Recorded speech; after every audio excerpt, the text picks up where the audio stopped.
Hello, good morning everyone. আবার আমি আজকে একটা নতুন ব্লগ নিয়ে তোমাদের সামনে চলে এসেছি।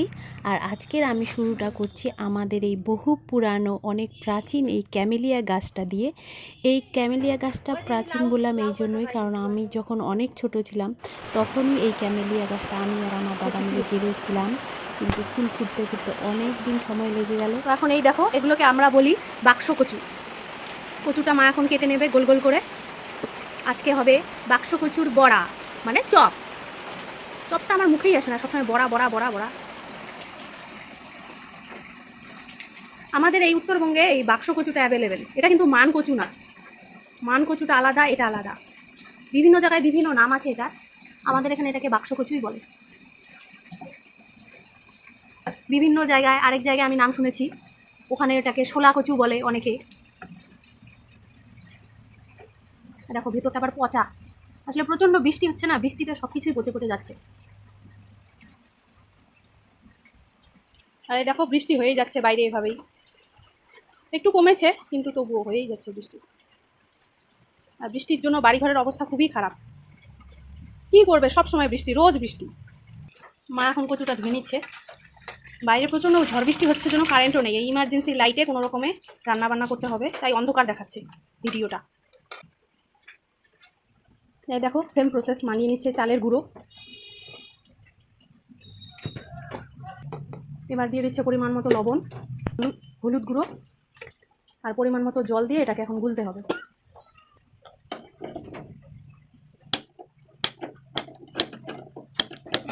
তো এই তো গ্যাসে মা কড়াই বসিয়ে দিয়েছে। মা কড়াই দিয়ে দিচ্ছে সর্ষের তেল। এই বিভিন্ন চপ খেতে খেতেই আমাদের সব তেল শেষ, প্রায় রোজ দিনই চপ খাওয়া হয়। এবার তেলটা গরম হবে, এই যে ফেনা ফেনা ভাবটা দেখছো, এটা যখন আর থাকবে না, একটু ধোয়া উঠবে, তখনই একে একে মা চপগুলো ছেড়ে দেবে। এই যে এখানে ব্যাটার রেডি, এখানে এই যে কচু কাটা, এই যে এখন দিয়ে দিল মা কচুটা ব্যাটারে। এবার চলে যাবে এটা কড়াইয়ে।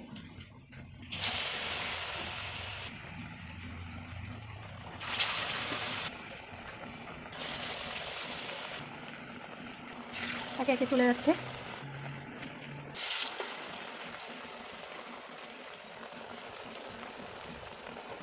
এই কচুর চপটা তোমরা আগে কখনো খেয়েছো কিনা আমি জানি না, তবে আমাদের এখানে, মানে আমি শুধু আমাদের বাড়িতেই খেয়েছি, অন্য কোথাও খাইনি। এটা এভাবেই আমি ছোটোবেলা থেকেই আমার মা এভাবে বানায়। তো আমার শ্বশুরবাড়িতে তো এইভাবে খায় না। আমার হাজব্যান্ড যখন ফার্স্ট আমাদের বাড়িতে খেয়েছিল আমার মায়ের হাতে, তো ও তো একদম ফ্যান হয়ে গিয়েছিল। আর ও যখনই আসে তখনই ও ডিমান্ড করে যে এই কচুর চপটা ও খাবে। কিন্তু সব সিজনে তো এই কচুটা পাওয়া যায় না। তো যখন পাওয়া যায় তখন আমার মা ওকে প্রতিবারই করে করে খাওয়ায়, আর ও বেশ মজা করে খায়। এর আগের একটা ভিডিওতে তো দেখেইছো কীরকম করে খায়, মজা করে করে খেতেই থাকে।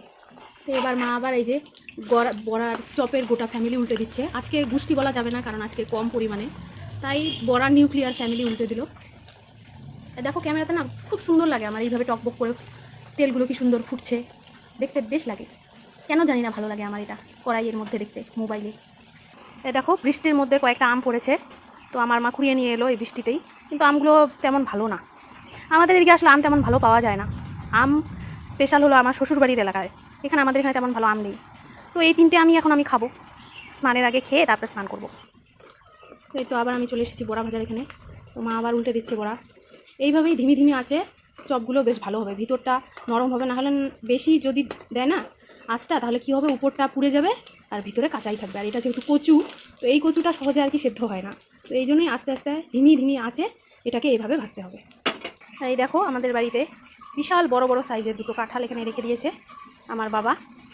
ক্যামেরায় ভালো বোঝা যাচ্ছে না, কিন্তু এদের সাইজ যদি সামনাসামনি আমি তোমাদের দেখাতে পারতাম, বিশাল বড়। ক্যামেরাতে তেমন বড় মনে হচ্ছে না। এগুলো আসলে আমাদের এলাকার মন্দিরে আমার বাবা দেয়, বাজারের মন্দিরে, তাই জন্য আগেই পেরে রেখেছে। তো এবার মায়ের তো সবগুলো ভাজা হয়ে গেছে, এবার একে একে নামিয়ে নিচ্ছে।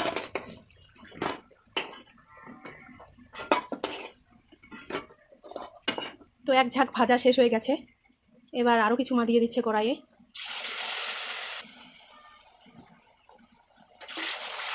আর এই ফাঁকে আমি দেখাই তোমাদের, দেখো চপগুলো কতটা ক্রাঞ্চি হয়েছে, দেখেই বোঝা যাচ্ছে কত সুন্দর কালার এসছে আর ভীষণ ক্রাঞ্চি হয়েছে। এইভাবে মা কড়াইয়ে আরও এক ঝাঁক বড়া দিয়ে দিল, চপ আর কি। এগুলো ভাজা হবে, আরও কিছু আছে এই যে অবশিষ্ট, এই কয়টা ভাজলেই শেষ। তো এই দেখো বৃষ্টি হয়ে গেছে, বৃষ্টির পরের দেখো বৃষ্টি স্নাত গাছের যত পাতা ছিল সবই তো দেখছো আমি স্নান করে চলে এসেছি। আর এই যে কচুর চপটা খাবো জন্য। তো আজকে আর বাইরে যাব না, কারণ বাইরে অবস্থাটা দেখলেই তোমরা, এখন স্নান করেছি, এখন আর বাইরে যেতে ওই জল কাদার মধ্যে ইচ্ছে করছে না। তো এই তো চপটা আমি খাই, এটা খাওয়ার জন্যই এসেছি। কিন্তু একটু শুধু মানে আমি স্নান করতে করতে মার তো ভাজা হয়ে গেছে দেখলে, তাই জন্য একটু সামান্য দাম আছে, তবুও দারুণ লাগছে খেতে। তো তোমরা যদি এই ভিডিওটা নতুন দেখে থাকো, মানে এই পদ্ধতিতে চপ করা, তাহলে তোমরা বাড়িতে এইভাবে ট্রাই করতে পারো। আর যদি আগে থেকে করো তাহলে তো কোনো কথাই নেই, এই বৃষ্টির দিনে এই ধরনের চপ আর খিচুড়ি জাস্ট জমে যাবে। তো আজকের মতো ভিডিওটা এখানেই শেষ করলাম, তারপর আবার একটা নতুন ব্লগ নিয়ে কোনো দিন চলে আসবো। ততক্ষণের জন্য টাটা।